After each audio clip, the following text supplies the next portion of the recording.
Last week we saw the release of Pokemon Let's Go Eevee and Let's Go Pikachu, and seeing that the Pokemon games are some of my favorites of all time, I thought I would throw my hat into the ring and try this out. A top 10 list. Coming up with a top 10 list was kinda hard for me, seeing that I really only had a handful of favorites until later generations came along. But then Sun and Moon happened, revamping a good number of Pokemon from the first generation, or giving them a fresh start. But after really sitting down and thinking about it, I was able to get a full list together. While the top 3 were always there, I had to think about the rest. Well, without further ado, here's my top 10 favorite Generation 1 Pokemon.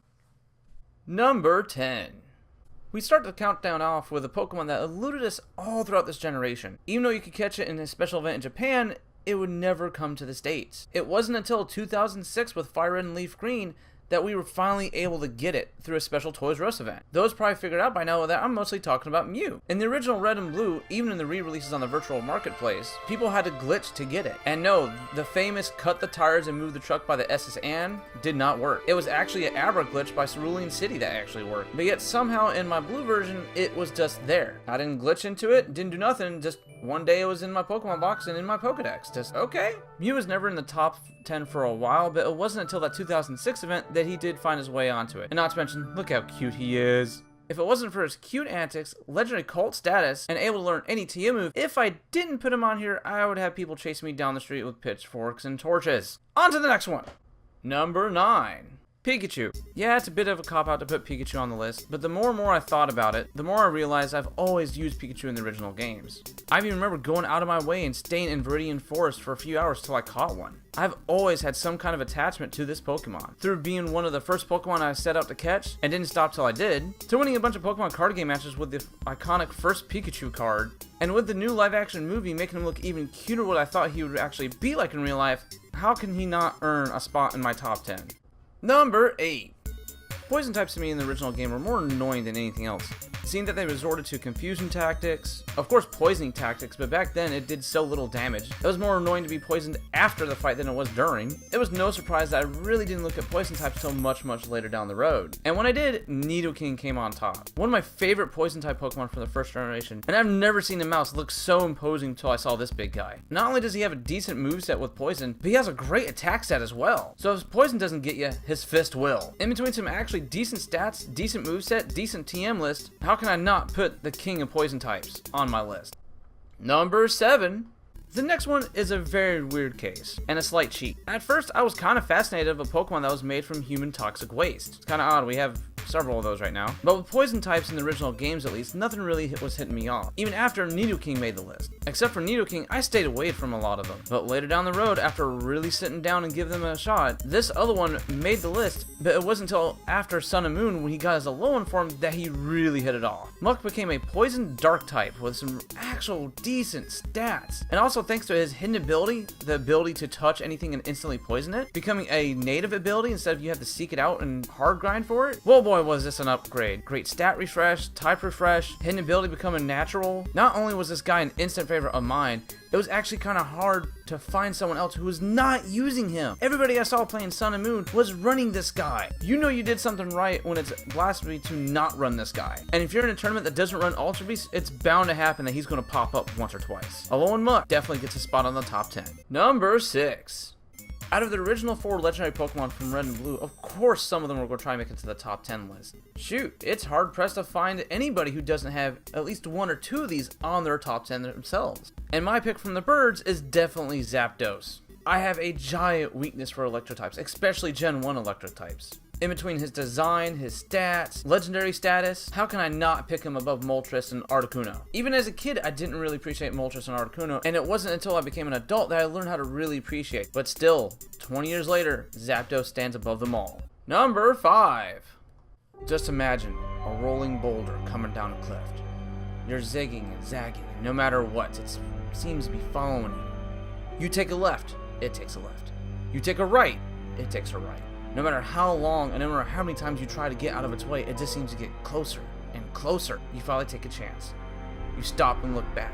Is it just fate that's hitting the right bumps at the right time, guiding it towards you? Or is it that claw that's coming out, making it bump left and right, making it chase after you? And that's when you recall that you teased those Geodude further up the hill. Their mama came to play. Golem was always a big choice for me. It doesn't help that it can fold itself into a boulder and hide amongst rocks. So with any trainers with ill will come to its territory, it can chase them away. Or, in its 11 form, it can lock and load a boulder and chase them away without even moving, while rocking that stylish beard. But wait, it still has the beard in the female version too. Number 4. This Pokemon is just too freaking cute! I've always thought this Pokemon was adorable. There's even an old plush from the 90s when Pokemon was huge from KFC that's out there in the wild, and I want one so bad. Only because while in middle school, while this was going on, someone would hold this plush like they're holding an actual Vulpix, and it just looked too darn cute. And the cards have not been helping this at all. In between Blaine's Vulpix holding the Pokeball in its mouth like it's trying to give it back to its trainer, to the most recent one where it looks like it's doing the cute fox jump into the snow. How can you not say "Aww" when you look at any of these cards, or this Pokemon in general? Vulpix. It just shows that cuteness alone can sometimes get you further than you might think. The third best. If it looks like a dragon, acts like a dragon, and fights like a dragon, it must be a dragon. Unless it's Charizard. Then for some very odd reason you're only considered a fire type. Then you have to Mega Evolve it. Then it becomes a dragon type. Pokemon? Nintendo?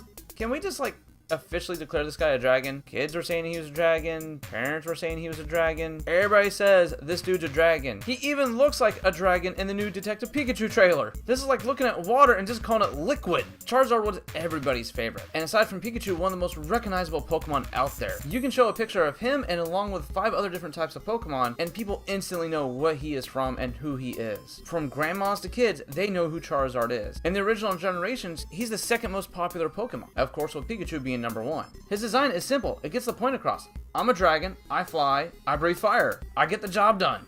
And of course, Pokemon knows what they had on their hands when he had a giant arc and pretty much no matter what he's in. And of course, going back to Mega Evolution, he got 2 different forms. There's only one other Pokemon out there that got 2 other forms. Strictly because he beat out Charizard by a landslide in all popularity votes. Charizard, the dragon that's not a dragon, somehow. But can learn dragon moves, looks like a dragon, attacks like a dragon. He's a dragon. Just face it, he's a dragon. First place, the sequel, Scyther. He has blades for hands. How is that not awesome? And he can fly? And he's one of the few generation Pokemon that can actually take down Mewtwo in only a couple of hits? This Pokemon was already a big winner for me when I first played Red and Blue. You would not believe how long I spent in the Safari Zone just trying to catch this guy. And once I did, he became an instant favorite and has been part of every party I've made since then. I'm not usually a shiny hunter, but imagine my surprise when I came across him one day just grinding. It was kind of hard to catch him because I didn't have my catching team with me, and the team I had was just for grinding, was just to level Pokemon up. So out of the 6, only 2 Pokemon can actually contend with this guy. After about 30 minutes, I finally managed to catch my first shiny Scyther since I've been playing the games in all 20 years. And now he's sitting in my Ultra Moon as a Scizor, just waiting for the next games to come out. Scyther was already a top favorite of mine, so imagine my excitement when Generation 2 came around and he got an evolution with one of the new typings that just came out as well. He became a metal bug, which means if he came across any kind of heat, he would crumble, but it still added some much needed defense and even more attack power to him. And just imagine my excitement when Scizor was one of the few Pokemon to get a Mega Evolution in X and Y as well. Some of my top favorite Pokemon got Mega Evolutions, and when I saw Scizor, you would not believe my excitement. I can go on and on why I love Scizor. But we're all about Generation 1, so we have to talk about Scyther. And for a second, let's talk about the meme. Like, I have a Scyther. His arm is literally a scissor blade. Why can't he just naturally cut down tree bushes? Is it dull? I don't get it. Why does he have to learn a move when he is literally Edward Scissorhands for Pokemon? Which just adds more and more to the cool factor to it. Scyther, one of the few Pokemon you can't shake hands with without your hand being removed. The top, the best, the one and only, number 1. For those who know me, they already knew the answer on who my number 1 is. But to those who don't, my number 1 Pokemon of all time has to be Mewtwo. I even gave you guys a hint 2 videos ago in the Smash Brothers Direct reaction. We've only saw him in one special, one movie, and a couple of special appearances in episodes of the TV show. But he made a lasting impact on Pokemon fans at the time. Most people that I know remember the first movie before they remember 2 or 3. All because the first movie set a tone and set a bar that a lot of the movies have yet to reach. Some came close, but still didn't reach it. With all the questions it was asking, the action, and one of the few times we actually saw one of the main characters actually technically die, you better believe there was not a dry eye in that theater when that happened. Even us middle schoolers were wiping our eyes on our sleeves. But that action alone was just enough to snap Mewtwo out of it. To make him realize that he was in a rage. He was angry and he needed something to snap out. But it was just enough to show more character development. The sad thing is, he is such a solid character and showed such character development in between the movie and the special. We have yet to see another character go through that much development. Ash in recent years has seen this kind of development, but it's sad that he gets reset every few years. The most notable reset is in between X and Y and Sun and Moon, and these resets are the sole reason why I believe we haven't seen Mewtwo yet. Yeah, we see him in a couple of openings of the movies when they're talking about how mysterious Pokemon are, but when's the last time we saw this Mewtwo? Yeah, we saw the more feminine version of Mewtwo when the X and Y got kicked off, but not this Mewtwo. This Mewtwo that we know has gone through some stuff, who's almost died twice, was held captive and forced to do stuff against his bidding, all because he was lied to and deceived. Just letting that anger that was already there build and build, and then finally when you realize you have the power to do something, he did something. This is one of the main reasons why he was such a good character. He has an arc. I believe that arc isn't over yet, and you can tell Pokemon knows what they're dealing with when it comes to Mewtwo. In fact, in the new Pokemon movie series, the third movie has been hinted that yes, Mewtwo is coming back. This story will be touched upon again. But yet, as of this recording, we only have a teaser. But yet, you better believe I will be there for the trailer premiere, and I will be there in theaters when the movie actually does premiere, to see how they tackle his storyline again. For me, this Mewtwo is such a good character study. In fact, he is my first character study. Made me want to go out and do it to other characters and other franchises that I know and love. And by doing this, let me appreciate them even more than I already have done so. Mewtwo is not only an excellent Pokemon, he's an excellent character. There's a reason why I have a keychain of him, he's the lock screen of my phone, and I have a mini shrine in my room. We're going into Generation 8 of Pokemon, and Mewtwo is still sitting in the chair as my top favorite Pokemon of all time. And as of right now, it doesn't look like no one is challenging for the throne anytime soon. Now, what are your top favorite Pokemon? Not just Generation 1, but all generations. Be sure to leave it in the comment section below, and I'll join the chat with you guys. But until then, let me go barricade the door because I hear the mob coming. Boo! You suck!